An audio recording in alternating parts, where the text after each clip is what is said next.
Tengan ustedes muy buenas tardes. Mi nombre es Alex Pantoja, soy parte del equipo de coordinación de este congreso. Para mí me es grato presentar al profesor Víctor López, quien hizo su graduación y posgraduación en la Universidad de Ginebra, Suiza, donde recibió el título de doctor en 2004 y desde el 2004 al 2005 hizo un postdoctorado en la Universidad Federal de Minas Gerais. Desde el 2006 es docente en la Universidad Federal de Uberlândia, en Brasil, donde actualmente es profesor asociado. Actualmente realiza trabajos de investigación en las áreas de cuerpos finitos, geometría finita y teoría de códigos. Me es un placer grato el poder dejarlos en compañía de esta eminencia académica. Doctor López, cuando guste. Muchas gracias. Quería comenzar agradeciendo la invitación del doctor Santiago Sologuren. Es un gran amigo de la familia. Y agradecer también a todos los organizadores por la invitación para participar en este evento, ¿no? Estoy muy feliz de poder estar aquí compartiendo con ustedes. Yo voy a hablarles sobre códigos localmente recuperables. Inicialmente voy a hacer un poco de definiciones sobre teoría de códigos lineales. Vamos a comenzar con cosas más básicas, después hablar sobre los códigos recuperables y después sobre trabajos que yo y mis colegas estamos haciendo actualmente en ese tema. Bueno, la teoría de códigos es reciente, ¿no? Y tiene muchas aplicaciones, como en comunicación móvil, aparatos de almacenamiento, comunicación vía satélite, procesamiento de imágenes, protección de memoria, internet, en fin. La idea es que tenemos un emisor que emite un dato, ¿no? Que es codificado, enviado a través de un canal, donde es decodificado y tenemos un receptor que recibe esta información. Ahora, el canal de información generalmente tiene ruido, interferencias, entonces muchas veces la información X que entra es diferente de la información X' que sale. Y la idea es poder conseguir detectar ese error. Es de eso que se ocupa la teoría de códigos, ¿no? De la parte de codificación y decodificación, que es bien diferente de criptografía, donde usted intenta ocultar la información que está siendo enviada, ¿no? Aquí la idea, enviamos la información y la idea es poder saber que fue enviado, inclusive cuando hay interferencias. Vamos a entonces comenzar con una definición, que sería la de alfabeto. Entonces, un conjunto, necesitamos un conjunto, este va a ser el alfabeto, que va a tener Q elementos, y un código de longitud n es cualquier subconjunto de A potencia n. El tamaño del código es el número de elementos de ese conjunto, y decimos que en ese caso, ese código tiene parámetros nm, y decimos que el código es un nm código sobre el conjunto A. Los elementos del código normalmente son llamados de palabras del código. Entonces, muchas veces voy a decir palabra, quiere decir que es en realidad un elemento de ese código. Cuando el alfabeto utilizado es solamente de ceros y unos, que es lo que usualmente se utiliza en informática, decimos que el código es binario. Por ejemplo, vamos a comenzar con ejemplos bien simples, ¿no? Digamos que queremos manejar un vehículo y tenemos 4 direcciones a las cuales podemos moverlo, norte, sur, este y oeste, y hacemos esta codificación, ¿no? Es una codificación simple, con el alfabeto binario, donde 0, 0 es norte, etc. ¿Sí? Sí se escucha, ¿cierto? Sí. Sí, sí. Gracias. Entonces, el código aquí es este de aquí y no detecta ningún error. O sea, porque si por algún caso hay una interferencia y un 1 se transforma en 0, todavía estamos con una palabra del código y no nos enteramos si hubo o no hubo error. Entonces, intentamos una nueva codificación, aumentando un número a nuestra codificación. Esta vez tenemos este código, un alfabeto de longitud 3, ¿cierto? Y este código, por ejemplo, va a detectar un error, pero no va a poder corregirlo, ¿no? Y aquí hice un diagrama, ¿no? de los, digamos, cada punto representa un elemento de A potencia n. Los puntos azules son los elementos del código, los puntos rojos los elementos fuera del código. Entonces, si estamos aquí y hay un error en el camino, llega esta información, entonces sabemos que hubo un error, por lo menos, pero no sabemos si ese error provino de aquí o de aquí. Entonces, por eso es que podemos detectar un error, pero no podemos corregirlo.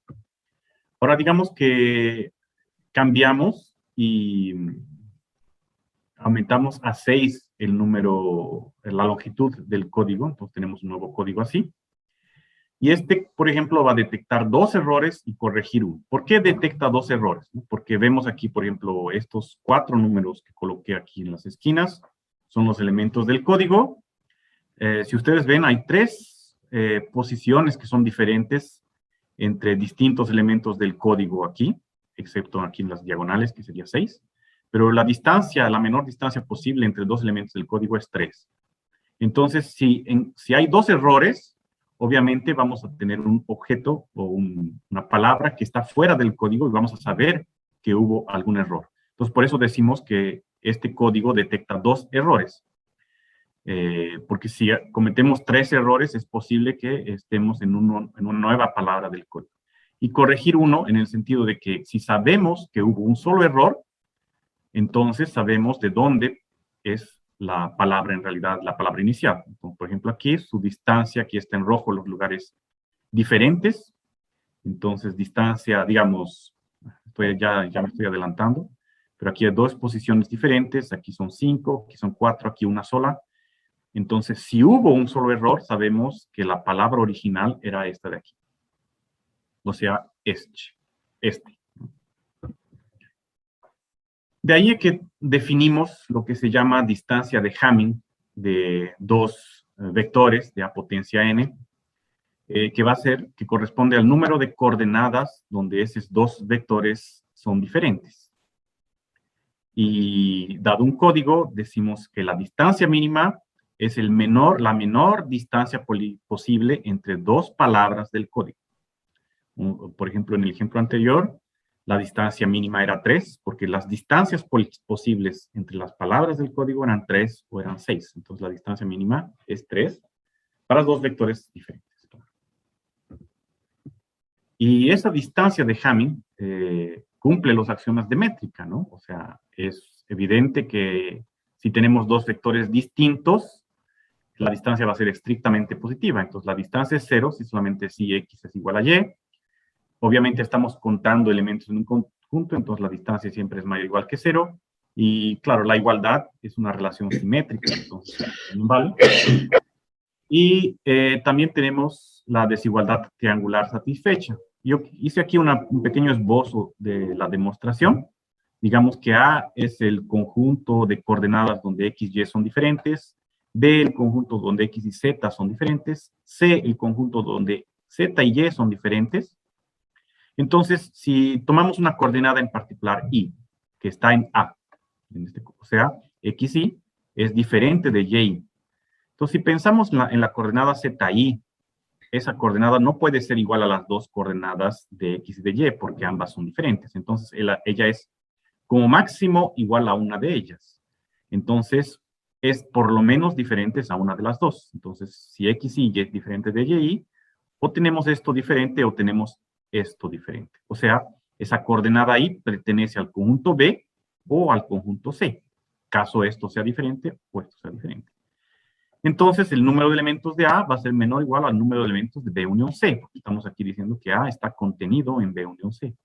Entonces, A menor o igual que B unión C, sabemos que es igual a esto aquí, ¿no? Y este número es menor o igual a B más C, o sea, distancia de x a y menor o igual que distancia de x a z, que es menor o igual que distancia de z a y. Y tenemos este teorema que, bueno, utilizamos la función piso, que es el mayor entero menor o igual a x.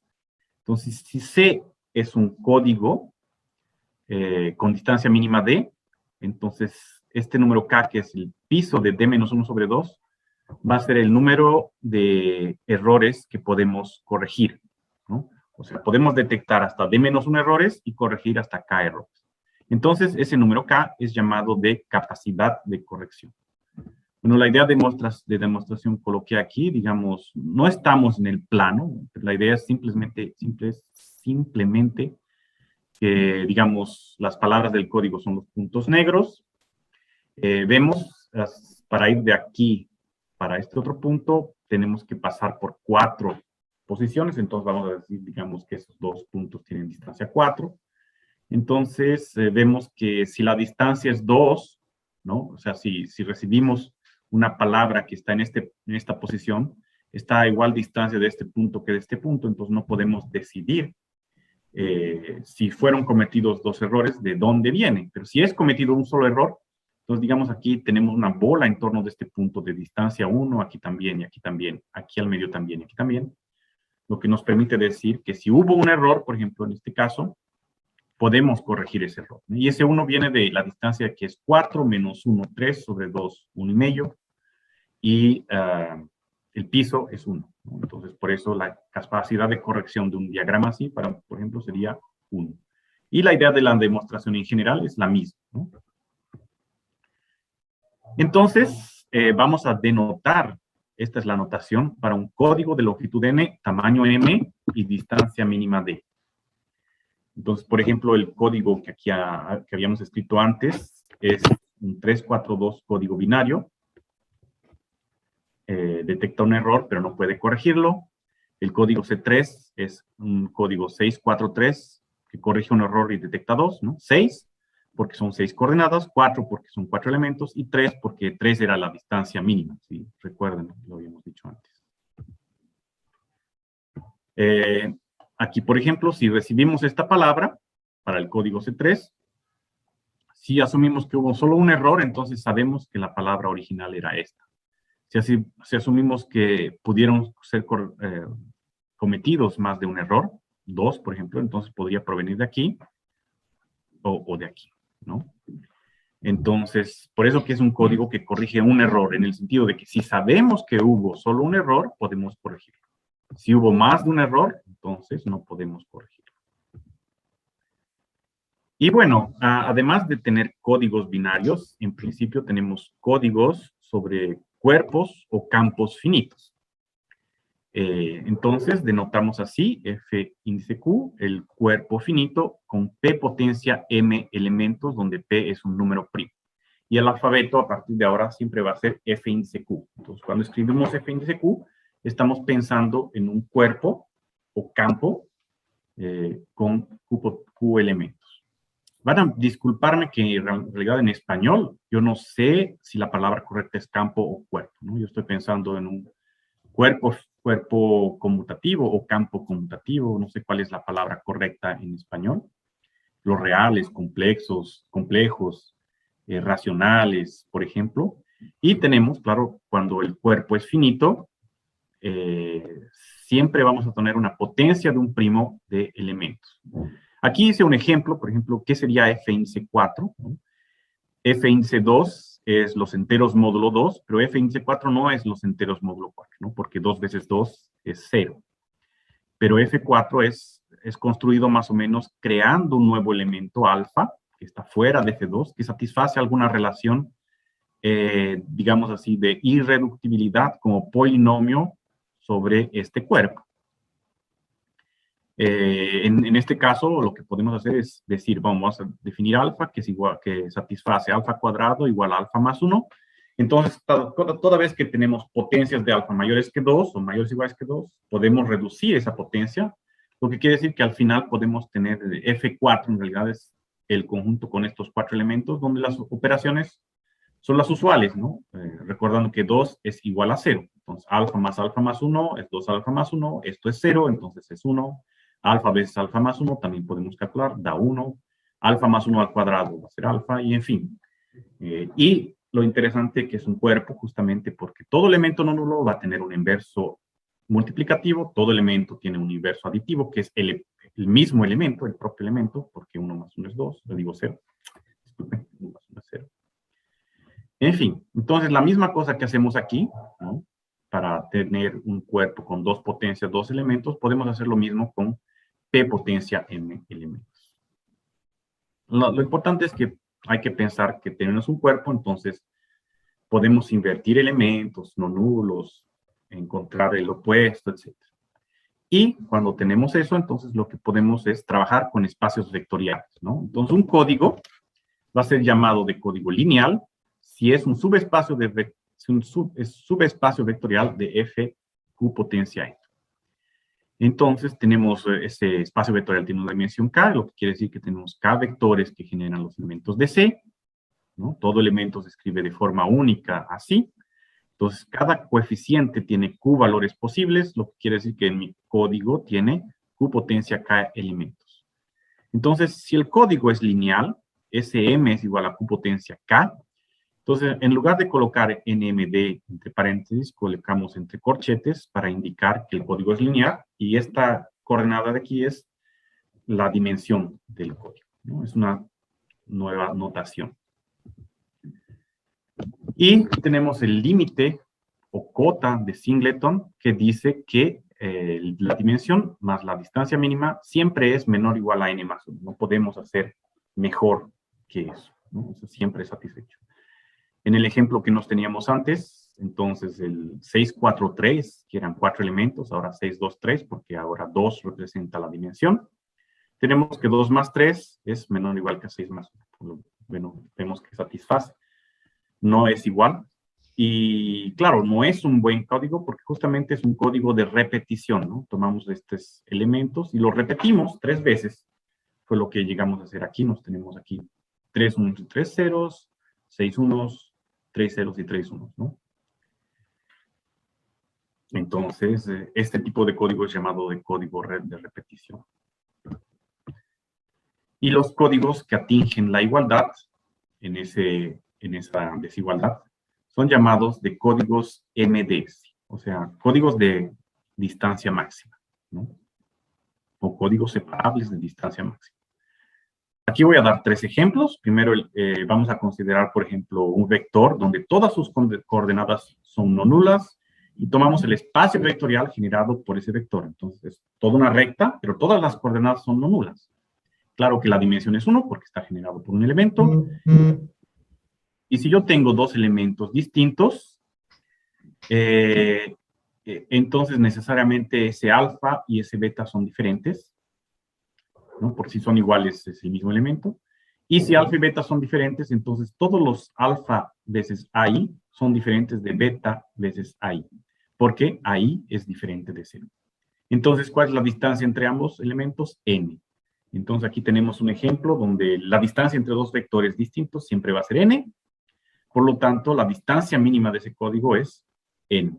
Y vemos, ¿no?, que distancia N más dimensión 1 es igual a N más 1. Entonces, este es un ejemplo de código MDS. Otro ejemplo es el propio espacio FQ potencia N. 2 vectores son diferentes. Si alguna coordenada es diferente, entonces la distancia mínima es 1. La dimensión es N porque es el espacio entero. Y claro, dimensión N más distancia 1 es N más 1, o otro código MDS. Y también tenemos los hiperplanos, ¿no? Tomemos este código que está entonces generado por solo una ecuación lineal. Todos los AIs son diferentes de 0. Entonces, bueno, sabemos que la dimensión es n menos 1 porque podemos, digamos, escribir todo en función, una coordenada en función de las otras n menos 1 que va a crearme un conjunto de vectores linealmente independientes. Y por otro lado, también si conocemos n-1 coordenadas, vamos a conocer exactamente la última que falta, porque no importa cuál es la que falta, su coeficiente es diferente de 0, entonces está únicamente determinado. Entonces, si 2 vectores tienen n-1 coordenadas iguales, es el mismo vector, lo que quiere decir que la distancia entre 2 palabras distintas es por lo menos 2, lo que significa que la distancia mínima es 2. Y aquí también tenemos que 2, distancia mínima más n más 1, es n más 1. Entonces, otro ejemplo de código MDS. Y bueno, todos esos ejemplos anteriores son los que llamamos de códigos MDS triviales. Y cuando el alfabeto es binario, todo código MDS es trivial. O sea, cuando estamos trabajando solo con ceros y unos, los únicos códigos MDS que existen son esos que están los ejemplos anteriores. Y bueno, aquí tenemos un cuadro. Yo quería solo presentarles este cuadro porque ese trabajo sobre códigos MDS es un trabajo en curso, continúa trabajando en eso. La idea es buscar justamente códigos que satisfazan esa relación, esa igualdad, o que se aproximen, que K más D sea lo más próximo de N más 1 posible. Entonces aquí, por ejemplo, bueno, en este cuadro que encontré en este sitio internet, S corresponde a la longitud, N corresponde a la dimensión, y el punto de intersección aquí es la distancia mínima máxima encontrada cuando estamos en un cuerpo con 5 elementos, por ejemplo, ¿no? O sea, digamos aquí este 11, por ejemplo, quiere decir que en dimensión 4, 4 más 11 es 15, que es menor que 16 más 1, que sería la longitud 16. Pero lo que estamos diciendo en este cuadro es que no se encontró un código que tenga mejor parámetro que ese ahí. Digamos, este es un cuadro de los récords sobre ese tipo de códigos. Bueno, eso es lo que se puede decir sobre, entonces, códigos lineares. Vamos a pasar ahora a códigos localmente recuperables. Y la idea es que cuando trabajamos con almacenamiento de datos, ¿no? Ya no estamos pensando en enviar la información y puede haber una interferencia en el camino, sino que a veces almacenamos en varios, digamos, discos en la nube, y a veces hay fallas, algún disco se avaría, entonces perdemos información. ¿Y cómo podemos recuperar esa información? Entonces, ahora es diferente, ya no es una coordenada que cambia de valor, sino que es una coordenada que desaparece.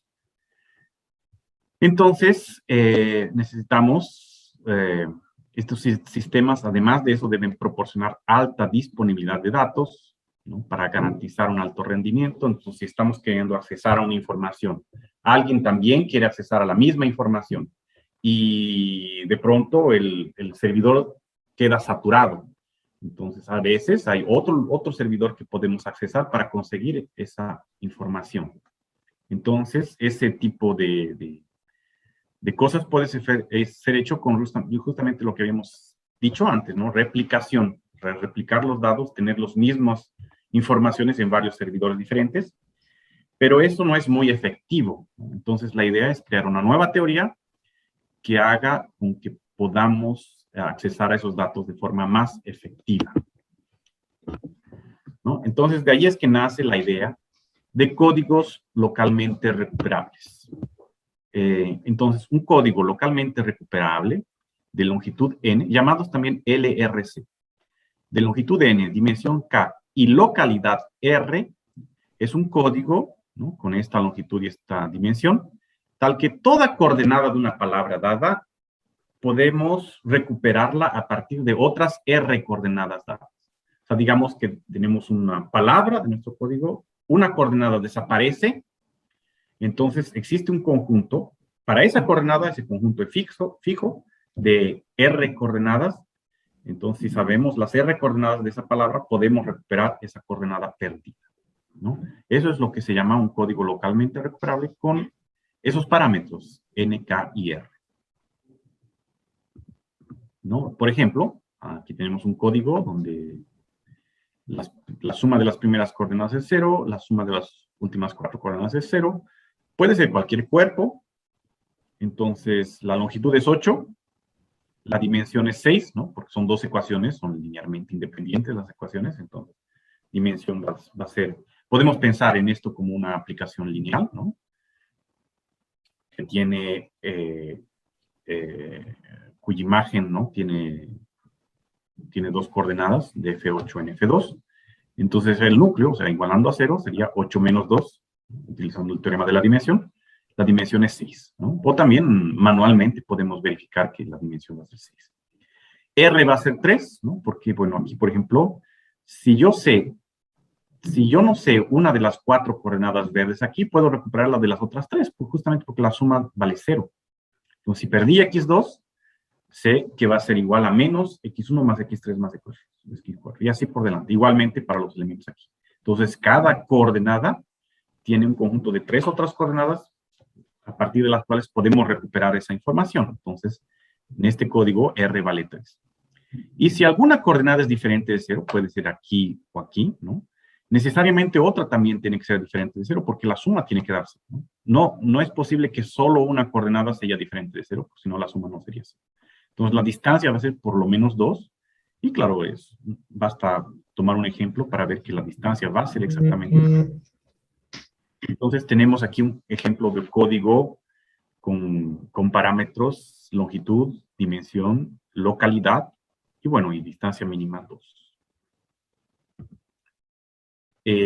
Y los códigos LRC también satisfacen una relación parecida a la que satisfacen los códigos lineales en general, con una pequeña diferencia aquí, ¿no? O sea, vamos a llamar de techo de X, aquí no es el piso de X, entonces esta vez aquí es el menor número mayor o igual a X, menor número entero, ¿no? Mayor o igual a X, que vamos a denotarlo de esa forma, techo de X. Entonces, D es menor o igual que N menos K menos el techo de K sobre R más 2. Y esta es el teorema de Singleton, digamos, para códigos LRC. Y cuando cuando la distancia es exactamente igual a este valor, decimos que los códigos LRC son óptimos, ¿no? Y sucede que en el ejemplo anterior teníamos un ejemplo óptimo, ¿no? Porque N era igual a 8, K igual a 6, R igual a 3, aquí me equivoqué, pueden ver, R es 3 aquí, 6 sobre 3 es 2, entonces menos 2 más 2 es 0, 8 menos 6 es 2. El resultado está correcto, pero aquí este 2 es un 3, entonces acabé de darme cuenta. No, extraño, ¿no? O sea, escribí 2, pensé 3 y conté correcto, en fin. Bueno, estos códigos fueron introducidos bien recientemente en 2012. Y en ese mismo año, otros autores introdujeron otros códigos LRC, pero con localidad R delta, o sea, un nuevo parámetro delta apareció, que vamos a explicar ahora. Para explicarlo, claro, necesitamos una pequeña definición, ¿no? Digamos, si tengo un vector y un subconjunto R de índices, V índice R va a ser la proyección de ese vector en esas R coordenadas. Y el código C índice R va a ser la proyección de todos los vectores, o todas las palabras del código en esas R coordenadas. Por ejemplo, si R es 2, 4, 5 en este conjunto, este es un vector en general, pues V índice R son las 3 coordenadas, ¿no? La segunda, cuarta y quinta coordenada de ese vector, ¿no? Entonces, vamos a utilizar esta notación.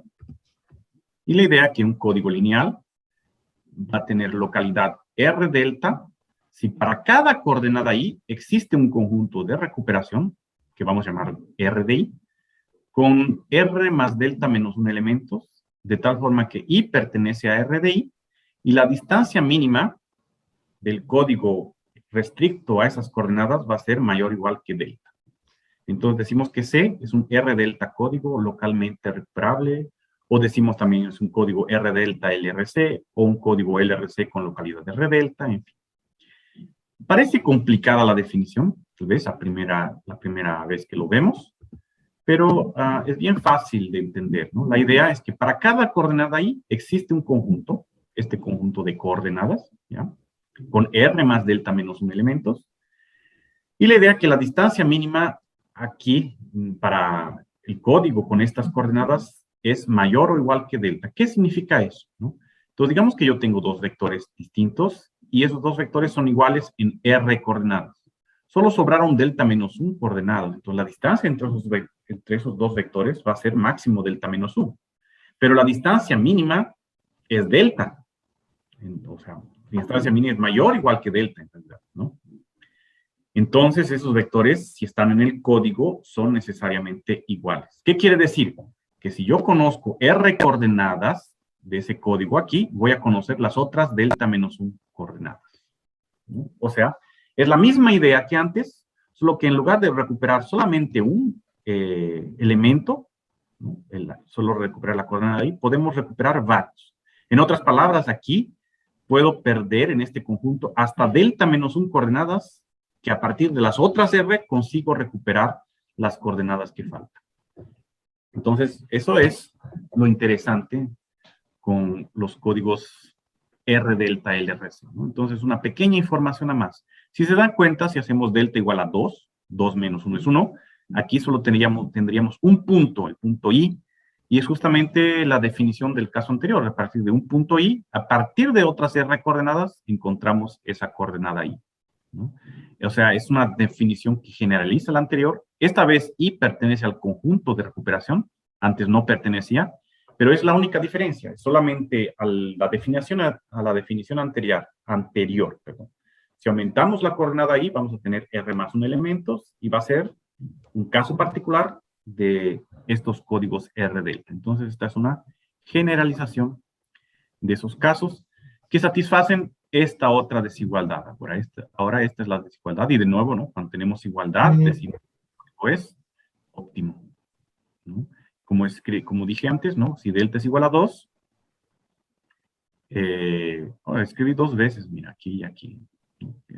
Si delta es igual a 2, si delta es igual a 2, código con localidad R en el sentido de la primera definición, es la misma definición que aquí. Y aquí también, ¿no? En esta desigualdad, si sustituyo delta igual a 2, tenemos la desigualdad anterior. Entonces, este teorema realmente generaliza completamente el anterior.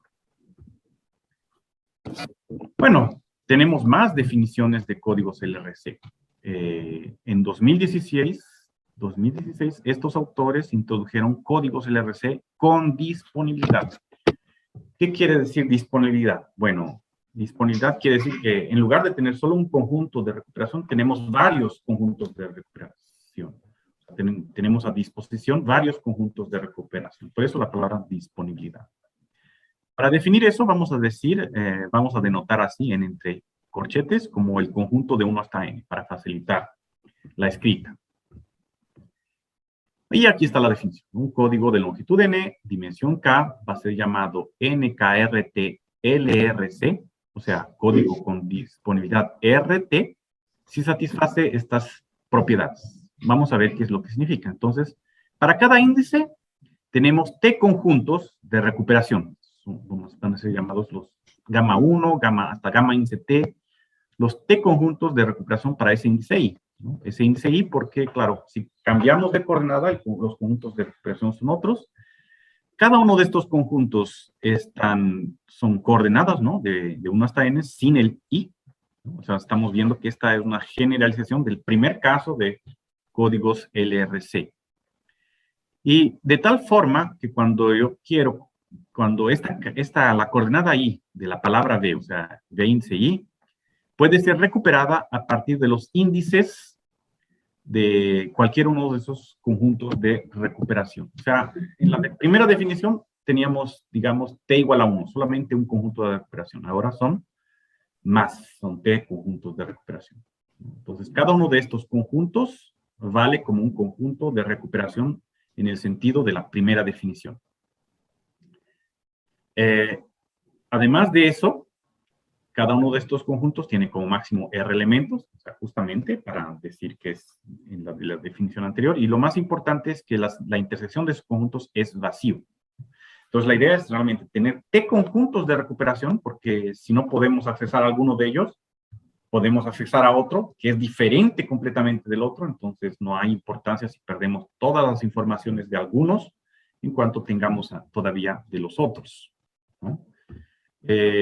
Entonces, solamente para visualizar, ¿no? Lo que más o menos significa es la coordenada I, que puede ser recuperada de un conjunto de R elementos, o de otro conjunto de R elementos, o de otro conjunto de R elementos, ¿no? R coordenadas, ¿no? Y aquí son 3, ¿no? Pero ese corresponde al número T, a la disponibilidad, ¿no? De T conjuntos disjuntos, ¿no? Entonces, la idea es bien simple, ¿no? Si ustedes ven, la definición parece complicada, bastantes cosas, pero se puede resumir en este dibujo. Y claro, estos códigos RT también satisfacen una desigualdad de singleton, ¿no? Para este tipo de códigos. Si hacemos T igual a 1, aquí T igual a 1, esto se transforma en 2, y es exactamente de nuevo la desigualdad para los códigos LRC que definimos al principio. Entonces, es una buena generalización también. Y en 2015, bueno, si se dieron cuenta, la anterior definición era 2016, este es 2015, pero eso es relativo, ¿no? Porque 2016 es cuando el artículo salió. Entonces, probablemente fue inventado antes, no tenían conocimiento de este resultado de 2015.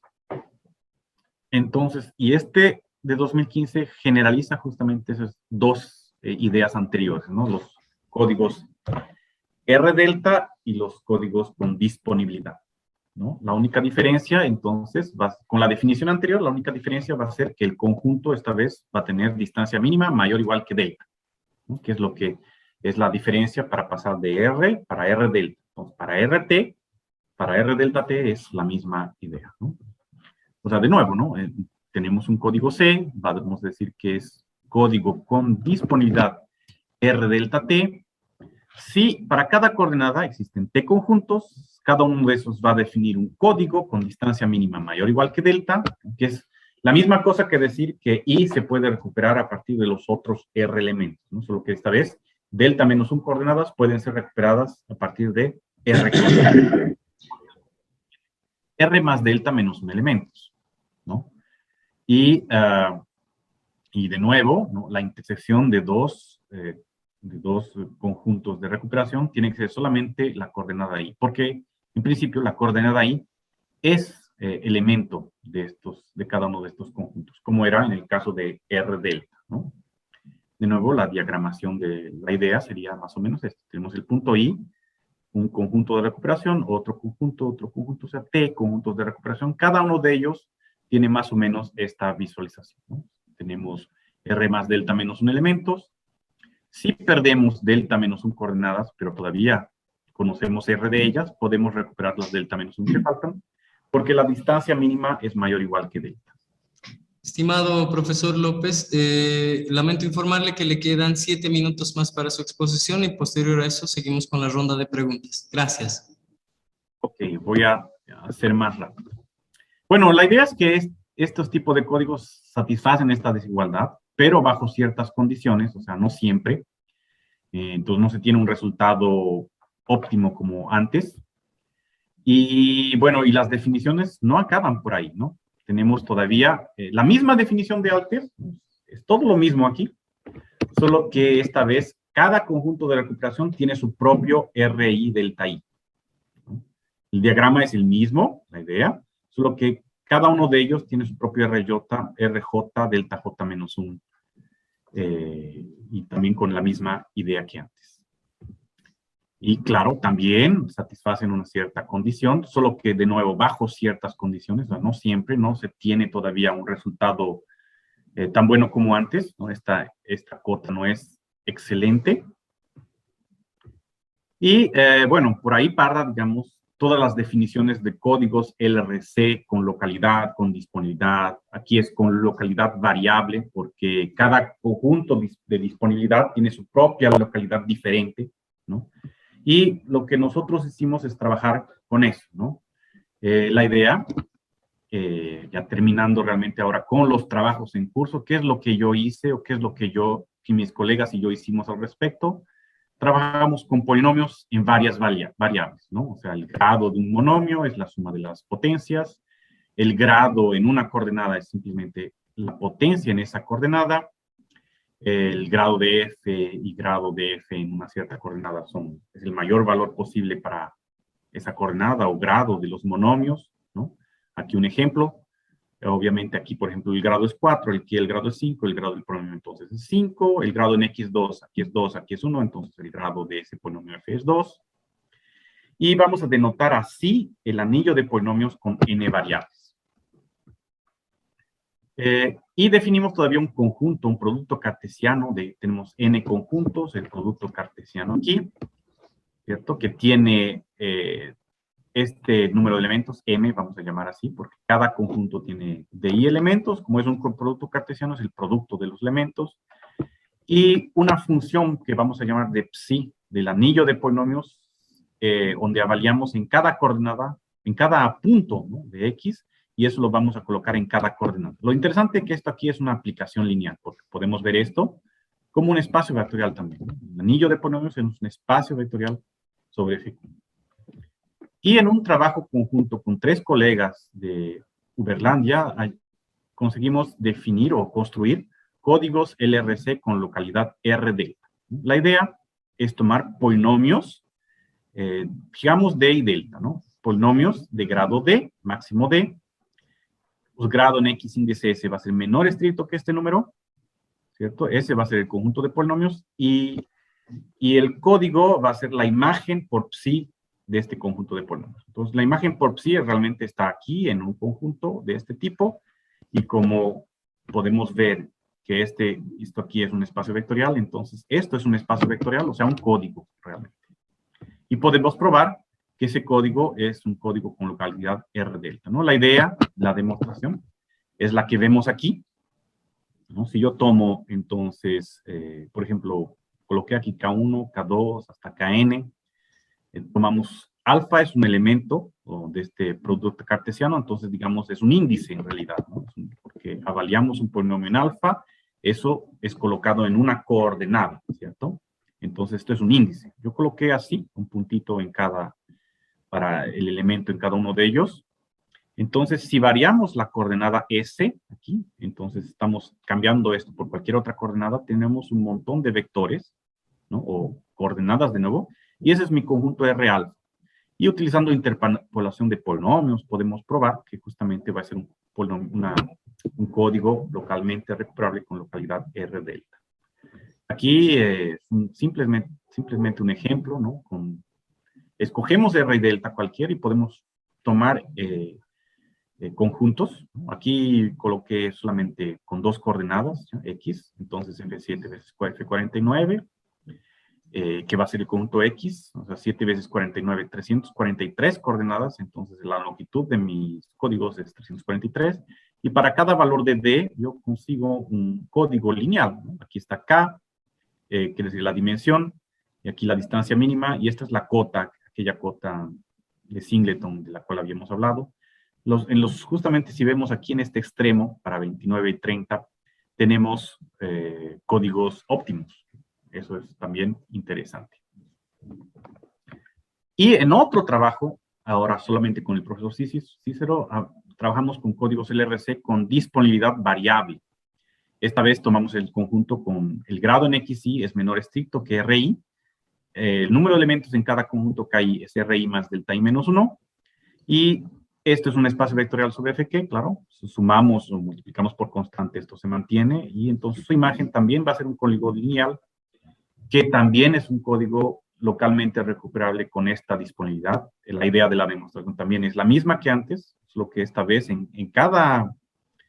para cada conjunto K, si hacemos variar esta coordenada, tenemos un nuevo conjunto de índices, que va a ser justamente el conjunto de recuperación. De nuevo, por interpolación, demostramos los mismos resultados que antes. Y aquí, claro, coloqué un ejemplo, ¿no? De varios datos.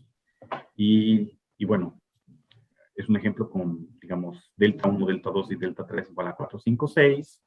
El R es fácilmente calculado, ¿no? Porque son 11, o el DS es 11, ¿no? 11 menos 4 más 1, en fin. No, al revés, ¿no? En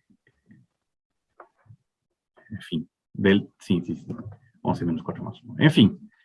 Y es eso, ¿no? Lo que yo quería mostrarles. Códigos lineales primero y hablar sobre códigos LRC con localidad y con disponibilidad, que es lo que actualmente está siendo hecho, ¿no? Disponibilidad fue definida en 2020, entonces son trabajos bien recientes. Muchas gracias por su atención y disculpen por haberme pasado, no me pasé el tiempo. Gracias. No, fue bastante exacto, estimado profesor. Muy exacto, para ser preciso. Si alguien de la audiencia tiene alguna pregunta, por favor, puede escribirla tanto en el chat y también se le puede habilitar el micrófono.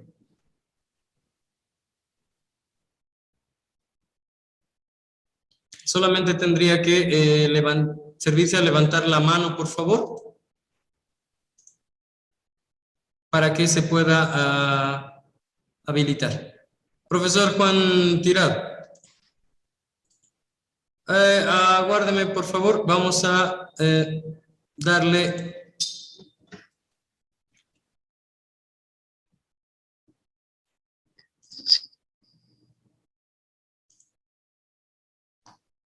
Ya puede hablar, profesor. Profesor Víctor López, me gustaría si me puede explicar qué relación hay entre los parámetros de los códigos estos LRC con localidad y el tiempo de computación o la complejidad para descifrar un código. ¿Hay alguna relación más o menos? Bueno, en realidad yo no trabajé con ese asunto sobre, porque digamos, son temas bien diferentes. Hay gente, sí, que trabaja con códigos lineales, construye esos códigos y después calcula el tiempo de computación para justamente recuperar datos o para corregir errores. Existen varios algoritmos que hacen este tipo de cosas, pero no, sí, no, yo no trabajé en ese asunto, ¿no? O sea, hay algunos artículos que trabajan justamente sobre la construcción de este tipo de códigos y recuperan información a partir de funciones lineales, ¿no? Pero en este ejemplo, por ejemplo, también podemos demostrar que las coordenadas son recuperadas a partir de funciones lineales, pero yo no trabajé sobre la complejidad del problema. Muchas gracias. ¿Hay alguna otra pregunta más? Creo que tenemos espacio para resolver alguna otra inquietud más de parte de la audiencia.